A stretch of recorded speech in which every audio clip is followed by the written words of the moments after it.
una sa lahat. For over 2 minutes, the China Coast Guard 3302 ran its water cannon just like that. I do not know the objective why they're doing this. Despite of this kind of harassment of the China Coast Guard, the entire B4 and Coast Guard vessels still proceeded to our mission. Mga kapatid, alas 5:30 na. Ito na mga bumabanderang balita. Binomba ng tubig, barko ng Pilipinas, winater cannon ng China Coast Guard sa Baho de Masinloc. PH China Reset, Pangulong Bongbong Marcos ayaw nang maulit ang nangyaring tensyon sa Ayungin Shoal. One-sided, Senator Robin Padilla nagpaliwanag matapos sulunin ng batiko sa payag niyang hindi dapat one-sided ang prosekusyon.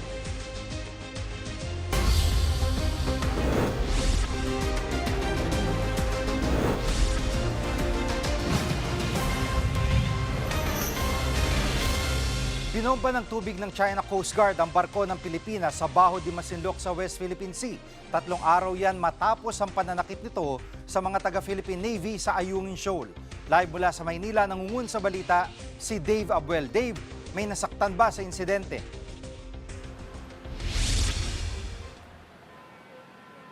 Jiggy, wala namang nasaktan sa pambobomba ng tubig ng China Coast Guard sa barko ng Bureau of Fisheries and Aquatic Resources o BFAR. Maghahatid lang sana ng supply ng langis at pagkain sa Pilipinong mangingisda ang barko ng BFAR. Kasama nito ang barko ng Philippine Coast Guard nang mangyari ang panghaharas ng China Coast Guard. Kanina umaga, habang papalapit ang PCG at BFAR sa mga mangingisda, niradyohan at itinaboy sila ng China Coast Guard. Nagsagawa din daw ng dangerous maneuvering o panghaharang ang China Coast Guard sa BRP Dato Dumangsil na lead vessel ng BFAR at muli itong niradyohan. Nagpatuloy pa rin sa paglalakbay ang mga barko ng Pilipinas pero patuloy din daw sa pag-aligid ang mga barko ng China. Mag-aalas 6:30 raw ng umaga ng unang water cannon ang China Coast Guard pero hindi pa ito direkta sa barko ng BFAR. Higit 2 minuto rin daw yan na tumagal. Sa kabila nito, nagpatuloy pa rin ang misyon ng mga barko ng Pilipinas at naihatid ang tulong para sa mga mangingisda. Nagpadala rin ng eroplano sa Baho de Masinloc ang PCG pero niradyohan ito ng China at pilit na tinaboy na minonitor ng PCG aircraft ang 3 barko ng China Coast Guard, 2 Chinese Maritime Militia vessel at 1 barko ng Chinese Navy. Nanindigan naman ang PCG na patuloy ang kanilang pagbabantay sa Baho de Masinloc o Panatag Shoal na higit 200 kilometro lang ang layo mula sa Luzon. Narito ang kanyang pahayag. I do not know the objective why they're doing this. I was not even supposed to respond to this kind of harassment of the Chinese Coast Guard, but they decided to post it in social media that with this kind of water cannoning, they were able to suppress the Philippine government vessels. But despite of this kind of harassment of the China Coast Guard, the entire B4 and Coast Guard vessels still proceeded to our mission. At Dave, may payag na ba ang China kaugnay ng insidente?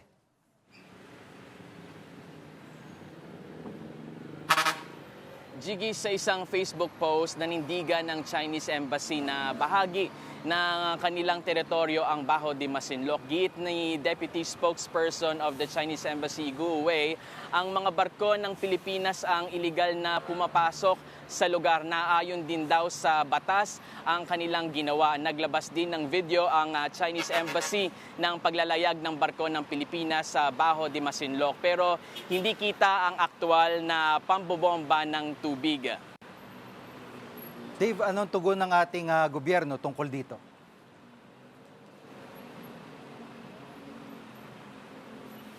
Jiggy, sa ngayon, bukod kay Tariela, wala pang pahayag ang iba pa nating opisyal. Pero sa pakikipagpulong ni Defense Secretary Gibo Teodoro kay Swedish Defense Minister Paul Jonsson, nanindigan siyang walang karapatan ang China na makialam sa anumang aktibidad ng Pilipinas sa ating exclusive economic zone. Pumalag din si Teodoro sa aligasyon ng China kaugnay sa nilabag umanong provisional agreement ng Pilipinas sa Ayungin Shoal. Wala raw siyang alam sa sinasabing kasunduan ni Chinese Ambassador Jing Quan.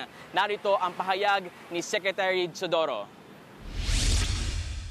Sino niloloko nila? Pagkatapos ganito ang ginagawa nila, nandito sila, magsasabi sila na gusto nila ay kapayapaan. Pagkatapos ganito ang ginagawa nila, paano tayo maniniwala dyan sa mga yan?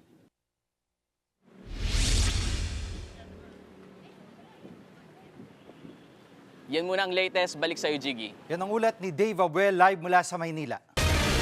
Pinarangalan ni Pangulong Bongbong Marcos ang 2 miyembro ng Philippine Navy na nasugatan sa pananakit ng China Coast Guard sa Ayungin Shoal.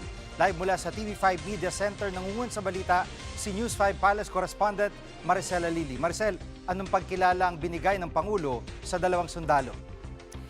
Binigyan sila ni Pangulong Bongbong Marcos ng Order of Lapu-Lapu, isang simbolo ng kanilang kabayanihan dyan nga sa pagpunta nila at pagbabantay sa may Ayungin Shoal. Matatandaan kasi natin na itong 2 personnel ng Philippine Navy yung nasaktan nang magkaroon ng tensyon at pukpukin sila ng China Coast Guard habang naririyan sila sa Ayungin Shoal kamakailan. Ang nangyari kasi dyan ngayon, nagpunta si Pangulong Bongbong Marcos dyan sa Palawan para pangunahan nga yung inaugurasyon ng isang reservoir dyan. Tapos sumegway na siya dun sa ospital kung saan nagpapagaling itong 2 Philippine Navy na ito. Kinumusta niya yung kondisyon itong 2 nasaktan na bahagi ng ating Philippine Navy at saka sila ginawaran ng pagkilala. And aside from that, binigyan din sila ng tig 100,000 pesos bilang assistance sa kanilang 2.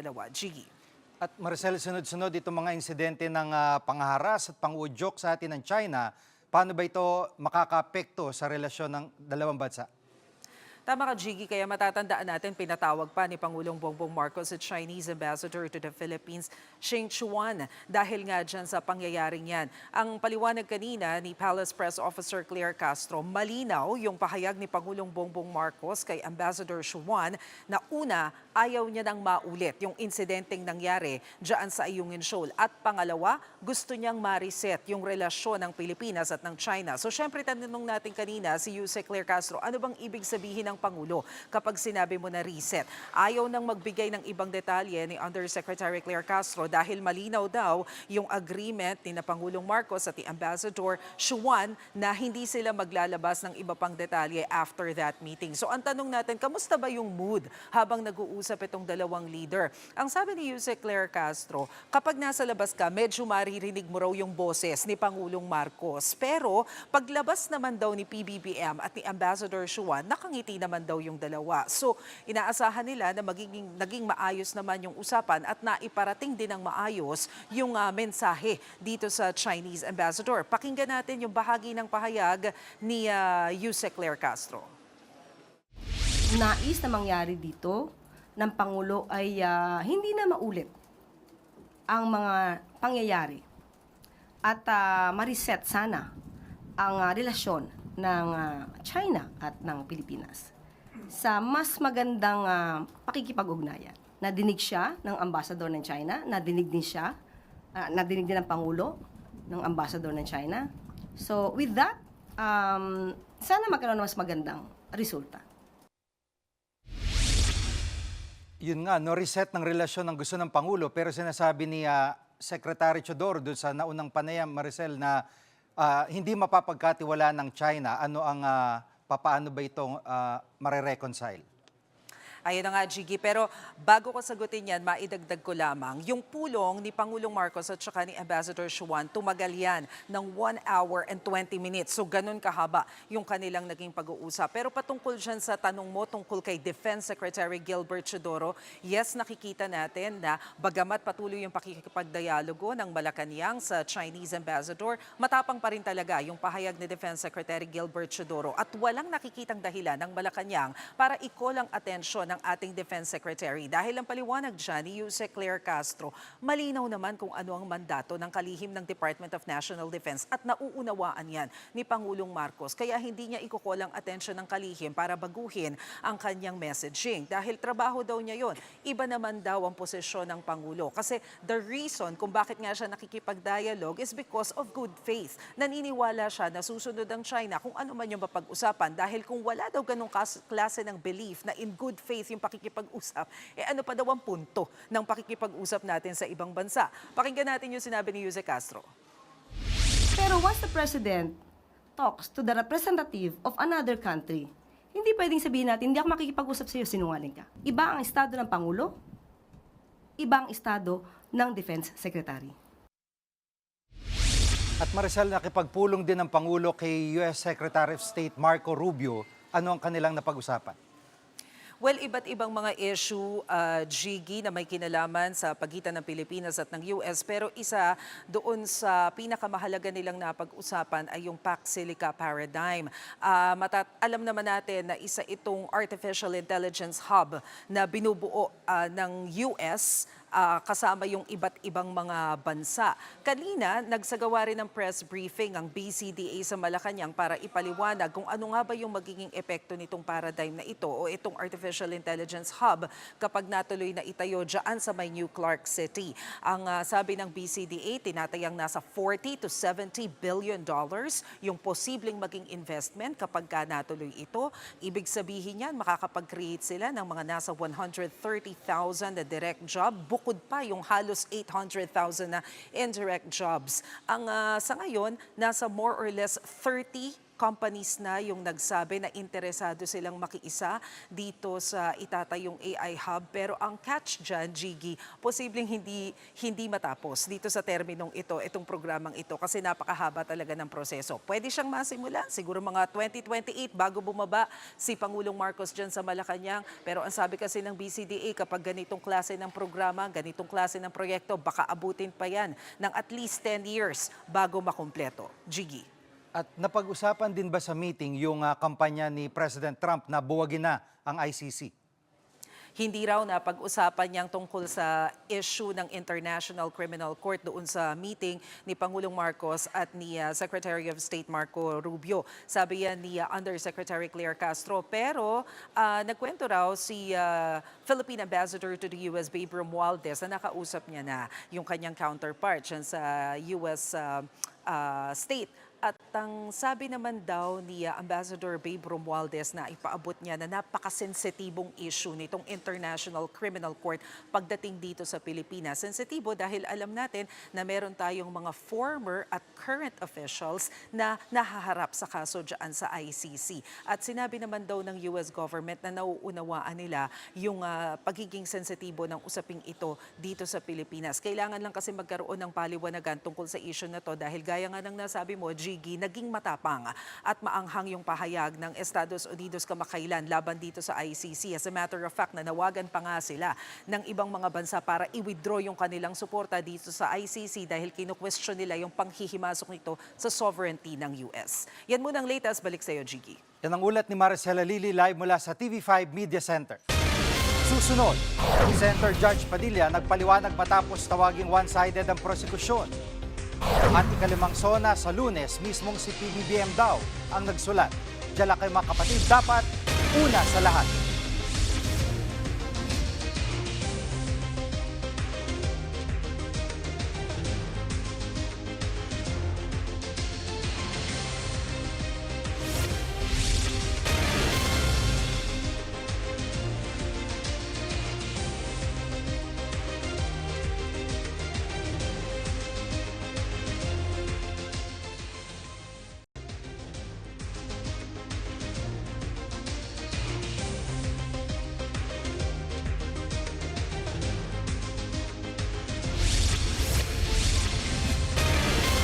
Umani ng samot-saring reaksyon ang payag ni Senator Judge Robin Padilla sa paglilitis si VP Sara.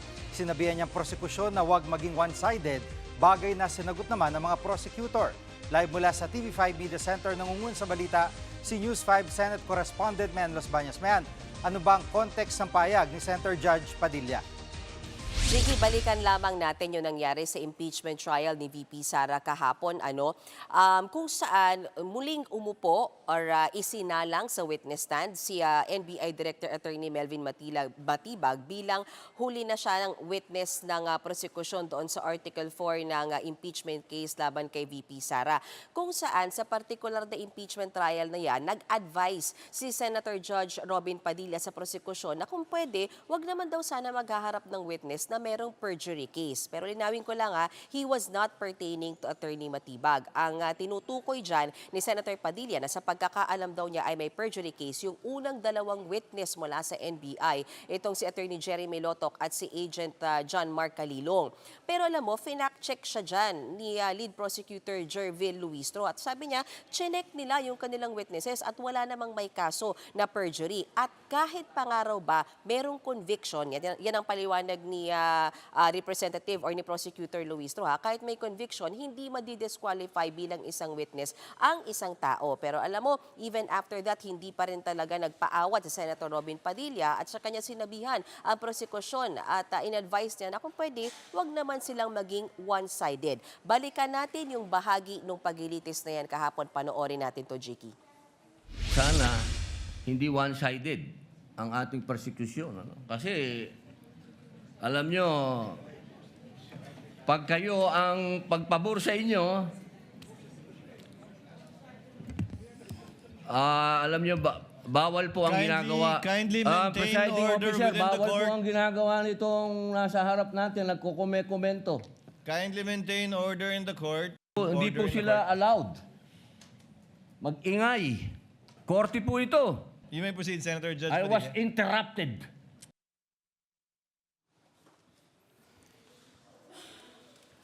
At may anong naging sagot ng prosekusyon sa pahayag nito ni Senator Padilla?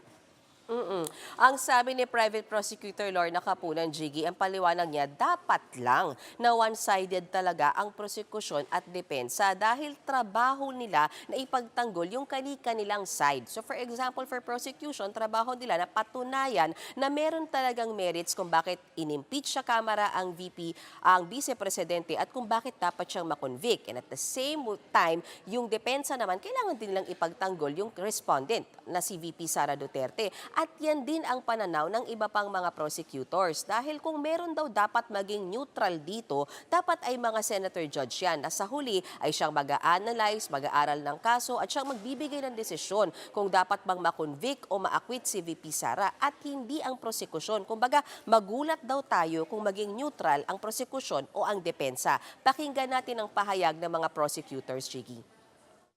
Well, with all due respect kay Senator Judge Robin Padilla, no?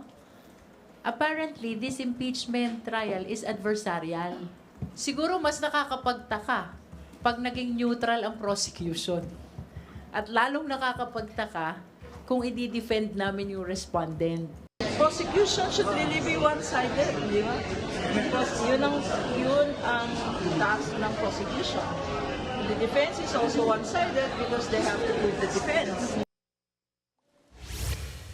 Jiggy, alam mo, doon din sa press conference ng prosecution kahapon after the trial, nagsorry din si Attorney Lorna Capunan kay Senator Robin Padilla kasi sila pala yung napagalitan, sila yung nandun sa front row na sinasabi ni Senator Padilla na nagkukumikomento. Narito ang bahagi ng pahayag ni Attorney Lorna Capunan.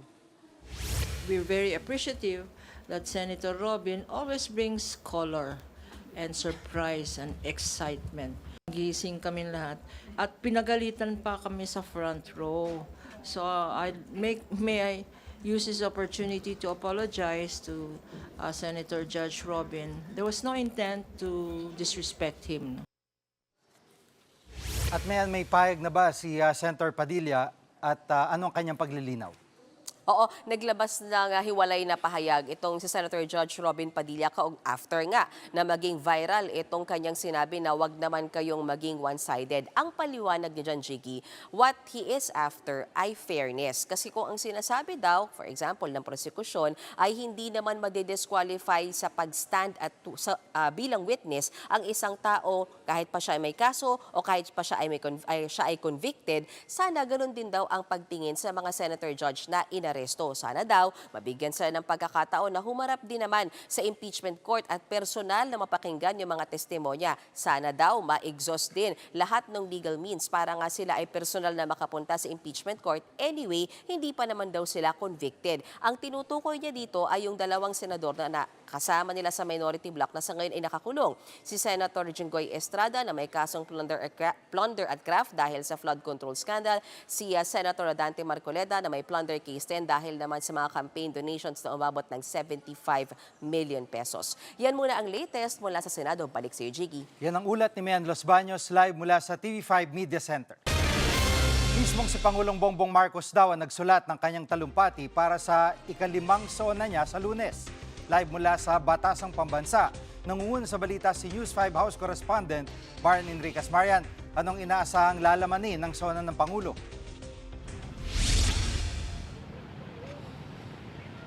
Yes, Jiggy, malapit na nga raw matapos ni Pangulong Bongbong Marcos yung pagsusulat sa kanyang speech para sa kanyang ika-5 State of the Nation Address o SONA. At ayon nga po kay Palace Press Officer Yuse Claire Castro, meron daw rehearsal ang Pangulo sa linggo. Actually, nakita raw ni Yuse Castro yung bullets o lalamanin ng kanyang talumpati. Pero hindi na muna siya nagbigay ng detalye tungkol dito. At tikom din po yung palasyo sa kung meron nga bang pasabog muli ang Pangulo. Narito po yung pahayag ni Yuse Claire Castro. So, antayan na lang po natin kung anong sasabihin ng Pangulo dahil nakita naman din po natin definitely hindi mawawala ang mga naging accomplishments ng administrasyon. Pero kung ano pa ang kanyang sasabihin, hintayin po natin sa Lunes. Marian, anong paghahanda ng Kamara para sa SONA?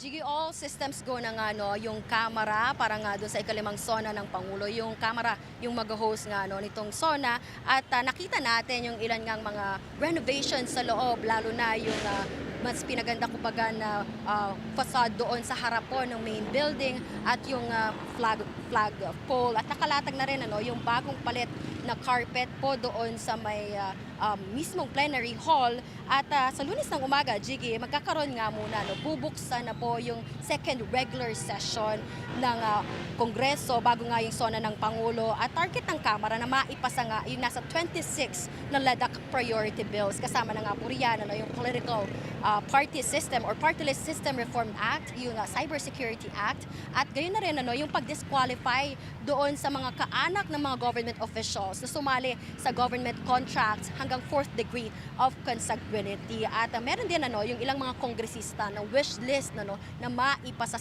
ng mga panukalang batas. Narito po yung kanilang pahayag. But for us, hopefully, tumataas ulit yung presyo ng gasolina. Hopefully, oil deregulation is part of the conversation. Hopefully, maisama sa LEDAC yung MC taxi bill po namin. I mean, transportation related, sana po tuloy-tuloy na po talaga. Sabi ko, una ay yung land use. Siyempre gusto rin nating marinig ang mangyayari sa laban natin sa political dynasty at na dineclare din naman din nila na priority, freedom of information, na matagal nang tinutulak ng mga sektor. At pagdating sa latag ng seguridad, Marian, kumusta ang seguridad dyan?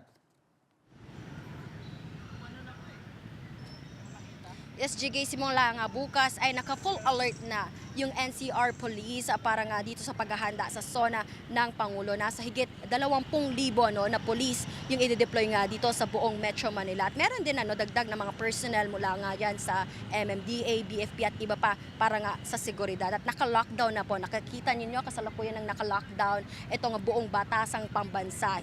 Napakahigpit ng seguridad, hindi na po pwedeng maaaring pumasok. Yung mga essential personnel na lang po ang maaaring pumasok at pinatutupad yung dapat meron SONA pass with QR code. At ayon nga po kay House Sergeant at Arms Melchor de la Cruz, hindi na raw sila dapat magpakampante lalo na nga sa seguridad dahil patuloy at meron pa nga raw yung active threat sa buhay ng Pangulo. Pakinggan natin itong pahayagan ni retired Brigadier General Melchor de la Cruz. On the security side, we always consider yung mga all possibilities na threat. Kasama yun sa aming preparations. Yes, kasama na yun saan yung mga preparations. Because they are part ng mga threat na kino-consider din namin. At gaano kahalaga itong ikalimang sona ng Pangulo para mapataas pa yung trust rating na bumaba ng Pangulo?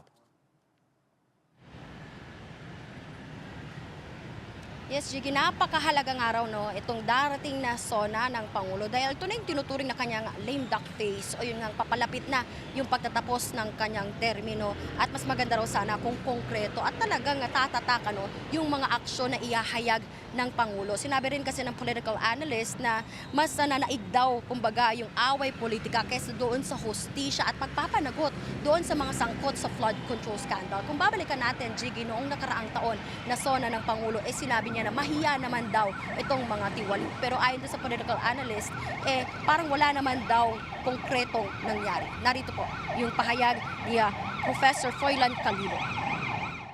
So, may mga accomplishments pero masasabi nating may mga downsides din naman, ano. So just to be fair with the president, but I think what is imperative here is for the president to really lay down very stringent, clear-cut manifestations of what he perceives and what he believes will be the legacy, at least for the next 2 years.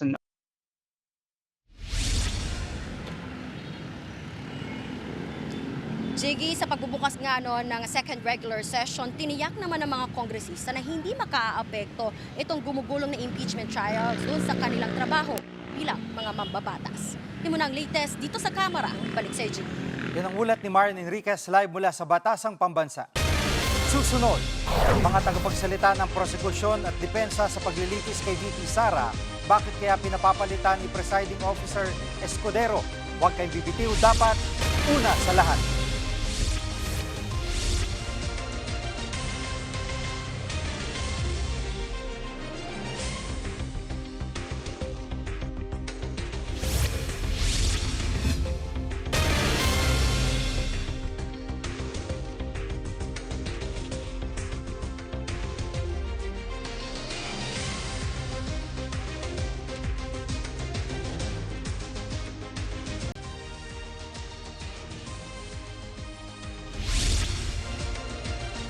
Tahanan para sa ilan nating kapatid ang dagat ng basura sa Navota sa kabila ng dumi at masangsang na amoy, dito rin galing ang kanilang ikinabubuhay. Ang kwento dokumentado ni Nikki de Guzman.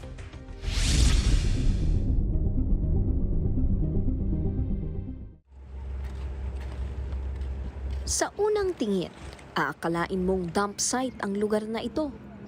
Pero ito ay tahanan para sa maraming pamilya dito sa Barangay Tangos sa lungsod ng Navotas. Na ang pangunahing kabuhayan ay ang pag-aalamang.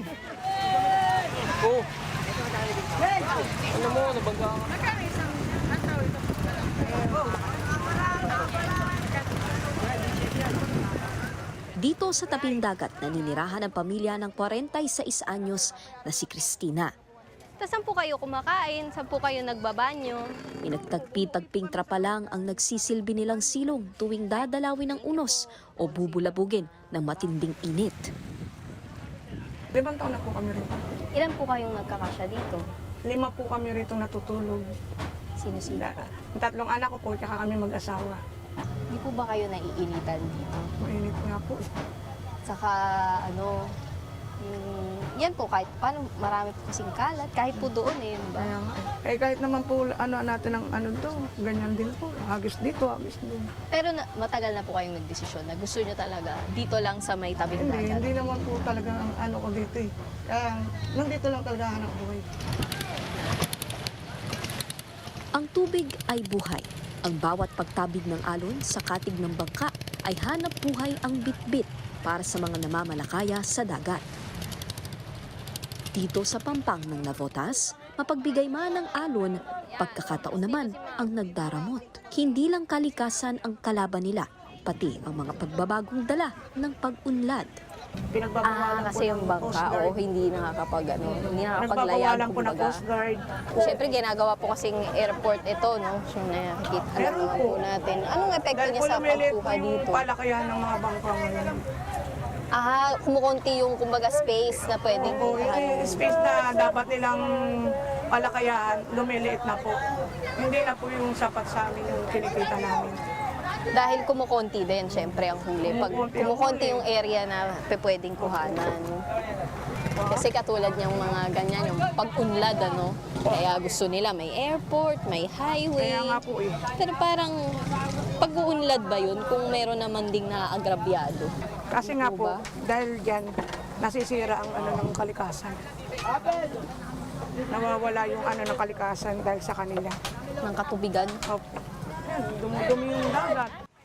Pag-aalamang na ang kinamulatang hanap buhay ni Cristina, halos buong buhay niya ay nakataya sa dagat. Subalit banye-banyera man ang maging huli, kakarampot naman ang kapalit na kita. Gaano karami nahuhuli sa isang ng lambat? Sa isang hulog ng lambat?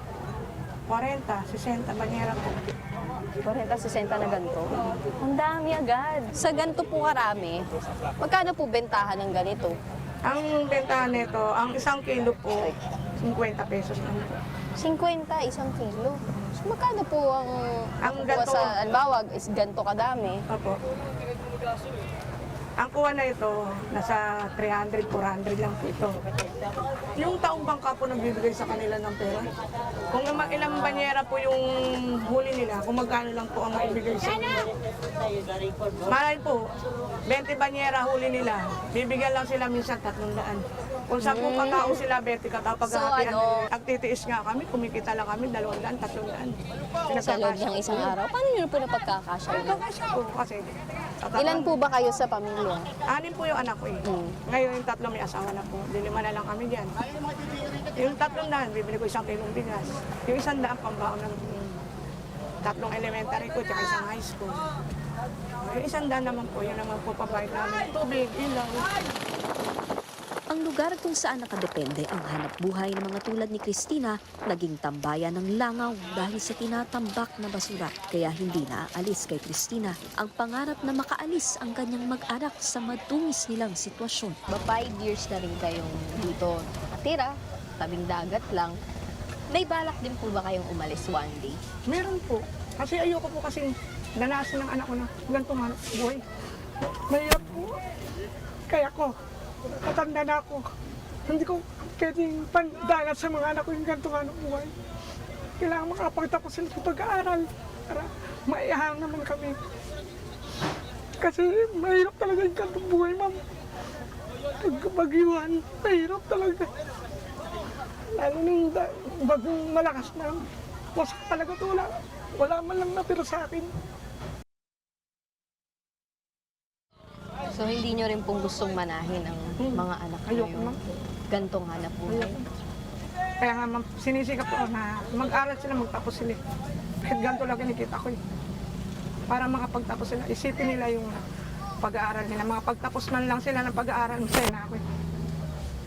Yun lang ma'am. Pero habang ang pangarap para sa mga anak ay hindi pa abot kamay, titiisin ni Cristina ang masangsang na basura na araw-araw nalalanghap matamasa lamang ang biyaya ng dagat. Nikki de Guzman, mukha ng maliliit, isyung malalaki, dokumentado.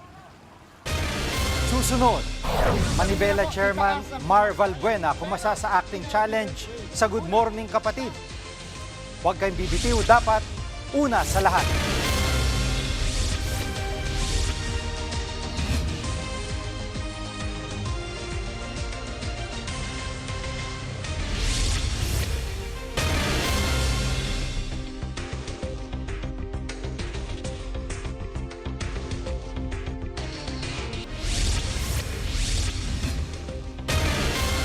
Iminungkahi ni Presiding Officer Chis Escudero na magpalit ng tagapagsalita ang depensa at prosekusyon. Paniwala kasi ni Escudero, hindi maiwasang matalakay sa publiko ang merito ng impeachment case laban kay VP Sara dahil mga abogado ang tagapagsalita na magkabilang panig. So you might want to consider nominating a spokesperson because for your information, the court is also will be monitoring the statements being issued by the counsel by the counsels for the parties. Sa Article 18 ng Senate Rules on Impeachment Trial, pinagbabawal sa magkabilang kampo na maglabas ng opinyon sa publiko tungkol sa gumugulong na paglilitis para hindi maimpluwensya ng opinyon ng publiko at desisyon ng Senate Impeachment Court.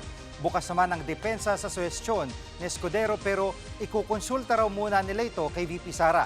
Ganito rin ang pananaw ng prosekusyon pero idudulog daw muna nila ito sa kanila spokesperson na si Attorney Benjamin Tolosa. At the end of the day, whatever she thinks is best and whatever I can do to contribute to help, in this impeachment proceeding. Ever since naman, we are always deciding as a team. But ultimately, of course, this will be his decision.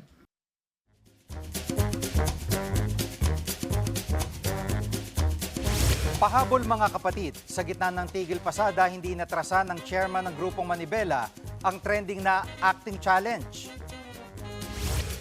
Sir, sasabihin niyo na po, itaas ang pamasahe. Pero, in a different way. Una, itaas ang pamasahe na supportive. Itaas ang pamasahe! Tumodo pa ng emote si Marval Buena nang hamunin siya ni Good Morning Kapatid Traffic Tito Mondi Lopez. Hindi niya rin naiwasang matawa habang uma-acting. Sir, sad. Itaas ang pamasahe! Sarcastic.